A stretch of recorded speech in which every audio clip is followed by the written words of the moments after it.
When I joined the Adventist Church in September 1983, I had some issues. I left the Baptist Church when, thanks to my Sunday school teacher, I was convicted of the Sabbath doctrine. For most of my childhood, I attended the Baptist Church, but when, as a young man, I joined the SDA Church, it was quite a new experience as, for the first time, certain truths contained in the scriptures were being opened up to me. I wondered why, in Sunday school all those years, and after listening to sermon after sermon, I never heard one mention of the sanctuary services, which were such a prevalent aspect of life for the Israelites. I never heard, before I joined the Adventist Church, an exposition of the subject of the mark of the beast. I had not previously heard or read of God's instructions in Leviticus 11 about clean and unclean meats. More interestingly, and even more excitingly, this was the first time that the prophecies of Daniel and Revelation were being opened up in my eyes. It seemed my Baptist experience was founded on Bible stories and not Bible doctrines. Obviously, becoming an Adventist was an exciting thing for me, but there was another side. I also heard some things that did not settle very well with me. For one, I just did not appreciate hearing it expressed that we are the one true church, something that I could not stand in Adventists before I became one, but at least now I understood why they were saying it. Even so, I still did not fancy hearing it somehow. Deep down in my heart, I had some doubts if that statement is in fact true. I'll elaborate on that in the next video. But there was something even more unsettling for me. This was the first time I was hearing the name Ellen G. White. I have been wary of people outside of the Bible being referred to as prophets, and I felt, as I still believe today, that the Bible is sufficient for the Christian, that we really need nothing else. I did a video on another channel where I explained how I flat out rejected Ellen G. White in my early years as an Adventist. I revealed how my local church gave me one of her books as a present and how that book stayed on my shelf until the leaves started turning brown before I ever read one page. I was just not interested in Ellen G. White. Some things about her bothered me. In this video, I will share two specific things that bothered me about Ellen G. White.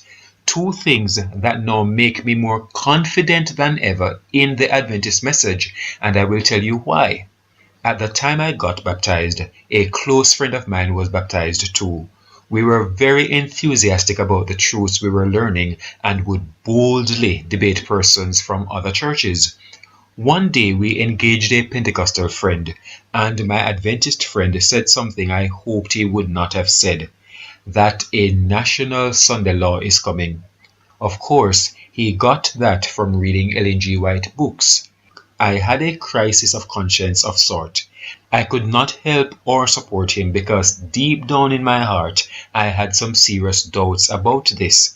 First, at that time it was hard for me to see a time ever coming when persons would be marginalized, much more persecuted for their religious beliefs, especially when the world as I saw it was moving toward religious liberty. That was what I believed then. Secondly, it was hard for me to see a time when legislation would ever be made that everyone worships on or observes Sunday as a sacred day. That was then. What of today? And more significantly, we see the Pope now calling for all to honour Sunday, as a day of rest. And this is something all the popes have been calling for, this one world religion. We see it in John Paul II, where he speaks of this one world order. A new world order. We see in Benedict when he was also calling for this new financial order. Pope Benedict XVI is calling for a new world financial order, as well as for Sunday to be kept holy and honoured by all. And now we see it in Pope Francis calling for all to honour Sunday. And now everyone is talking about it, even in the news, and many desiring disunion. Your relationships and your friends and your family, and obviously praising the Lord. And he says, you know what, is working on Sundays true freedom? And basically says, you know what, all of this hard work that people are doing on the weekends, on Sundays, is having a negative impact on their lives. It's so easy to let just work seep in. I mean, if you're home on the weekend and you have job Monday through Friday, and I'm just going to get some work done. I'm going to go down to my office, do some work. I'm going to get this done. Then you don't realize then what it's taking away from that day of rest, that day of family, and that hour, that 2 hours just starts to snowball. And I think he has a great point. Yeah, well, of course he does. I mean, Judaism takes this very seriously. Orthodox Jews do not mess around, and I admire this so much, about the Sabbath. Mm-hmm. And again, you see this in the Old and New Testaments. Keep the Sabbath holy. Don't work. It's almost like people, it's baked in, have always had this temptation to let work crowd out all the other things that matter. Family, faith. And they have to be told again and again, knock it off, don't work. It's interesting. You think people are lazy, but they work too much. And it's so cool when you see businesses like Chick-fil-A on this fried chicken national holiday of today, that they are not open on Sundays, and a lot of people give them business on the other 6 days of the week because they believe in that policy as well. But when you're driving around and you're on a road trip on a Sunday and you see the lights are dark, they're closed on Sunday. They are still closed on Sunday. One of the few companies. You get disappointed. Well, we talked about this during the holidays. Now, friends, this is so significant because this is something we as Adventists have been preaching about for over 150 years, about the papacy coming back into power. A time when the papacy was seen as nothing back then. You know, we were talking about it and many saw us as alarmists, but now we see it actually coming together as spoken of by the Bible, as spoken of by Ellen White, who many believe was a crazy, deluded lady, yet many of the things that she speaks about is now coming to fulfillment. Wow. Ellen G. White wrote about this well over 100 years ago. 30 years ago, I just could not see it happening and doubted her. Today, I am seeing just how right she was. While the rest of the world is somewhat oblivious to this, while many in the world who recognize are dropping their jaws in surprise because of these developments, Seventh-day Adventists have been expecting it long ago. No Adventist is surprised at these developments. Even the skeptics like myself who doubted her are not caught off guard, because we have been watching events to see if what the Adventist Church was telling us would really come to pass. Like it or not, Seventh-day Adventists have been heralding this news for well over 100 years now. That, dear viewers, is a fact. There was another statement I heard my brothers and sisters attributing to Mrs. White. I never read this for myself because, as I told you, I refused to read her writings until recent years. Very often, I heard them saying that she said she saw in vision that an entire SDA conference would be lost. That statement to me was an incredible one, a statement I believed smacked at going too far. An entire conference? Stated in the introductory video for this channel, I have another YouTube channel where I scrutinize the teachings of the Watchtower Bible and Tract Society. Because of that, folks keep drawing my attention to problems in the SDA Church. Those things never really bothered me. Guess why?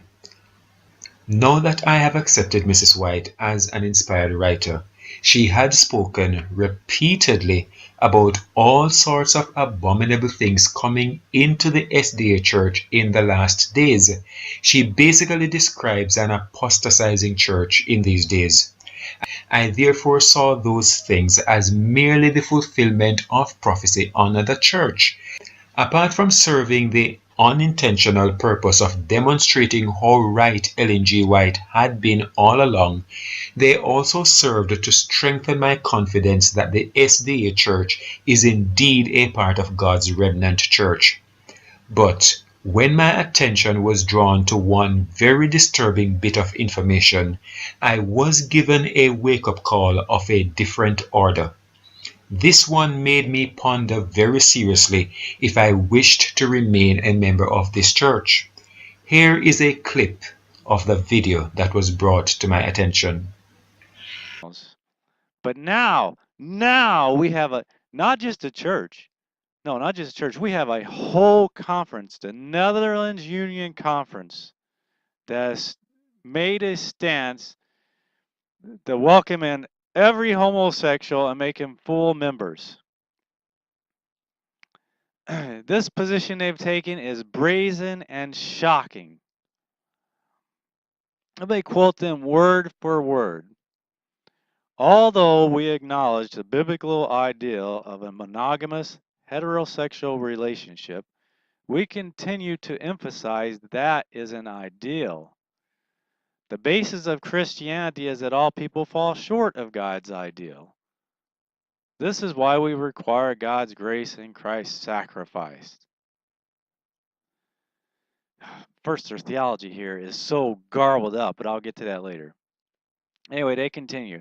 This leads to the conclusion that we as Christians must welcome all children of God who all fall short of God's idea. You like how they make all these straw man arguments and everything else? They can knock them down. Like making a mistake is the same as living in this open sin. Anyway, I don't want to get ahead of myself. Let's continue what they said. So they want to welcome everybody into the churches with love. We advise the churches in the Netherlands to fully commit themselves to ensuring that LGBTI individuals feel safe in the church, whatever that means. We would strongly advise against any steps to revoke the membership of LGBTI people, given the unsafe environment this would create in the churches. As I said, I gave very serious thought to leaving the church, and I expressed this to some of my brothers and sisters in the faith. They too were very, very disturbed at discovering this, but I was a bit taken aback that they did not seem quite as perturbed as I was. They calmly reminded me that they expected that some terrible compromises would take place in the apostasy predicted church. They also saw no need to leave the Adventist church in Jamaica that continues to reject homosexuality because some ill-advised brethren, the other side of the world, elected to do wrong. They refused to let the error of the Netherlands Conference define them. After much consideration, discussion, and prayer, I have decided to remain a member of the church in Jamaica that continues to defy any suggestion of a compromise on homosexuality. How has this very disturbing development served to strengthen my confidence? Follow me. Here I was, all these years, scoffing at the idea from Mrs. White of an entire conference being lost. Then comes this. Don't get me wrong. Please do not get me wrong. I am not here saying that Mrs. White prophesied that the Netherlands conference would be lost. Please, I am not telling you that the Netherlands conference will be lost on account of this development. No, that is not my point. Here is the point. What this has done is shown me how possible it is for an entire conference of Seventh-day Adventists to be lost. How what Mrs. White prophesied is not so far-fetched after all. There is still opportunity for my brothers and sisters in the Netherlands conference to do something about this, to stand up and take a stand, forcing a renunciation of this position. In fact, I urge them to consider Mrs. White's prophecy and not allow themselves to be the fulfillment thereof. The number one reason I am a Seventh-day Adventist is the very reason I became an Adventist in the first place, because it is the church that I have found to be closest in teaching what the Bible actually teaches. I have spent most of my time as an Adventist continuing my examination of what other churches teach in comparison to what the Bible teaches. From my perspective, from my understanding, from my own personal Bible study, in prayer, the Seventh-day Adventist Church still remains the closest to what the Bible teaches and, if I might add, The Watchtower organization is the farthest. So, first there is the fundamental matter of biblical correctness. But secondly, that God could have raised up someone with a special message, particularly for the Seventh-day Adventist Church, one who is proving to be so pinpoint accurate in her predictions of world events in the last days, and also about the state of the Adventist Church, tells me there is something very true about this movement. Skeptics like myself in the Adventist Church have no choice but to take her very seriously now. As for non-Adventist critics, with all the assault on the character and legitimacy of Mrs. Ellen G. White, she is proving to be far more credible than her critics, as will be seen in upcoming videos. Compared to Ellen G. White, persons like Larry Wessels, Wallace Slattery, Dale Ratzler, as examples, and many of her other critics look like a bunch of jokers. Please stay tuned to this channel. I will demonstrate. In the next video, I will elaborate more on the reasons I see the Seventh-day Adventist Church as part of God's true remnant church.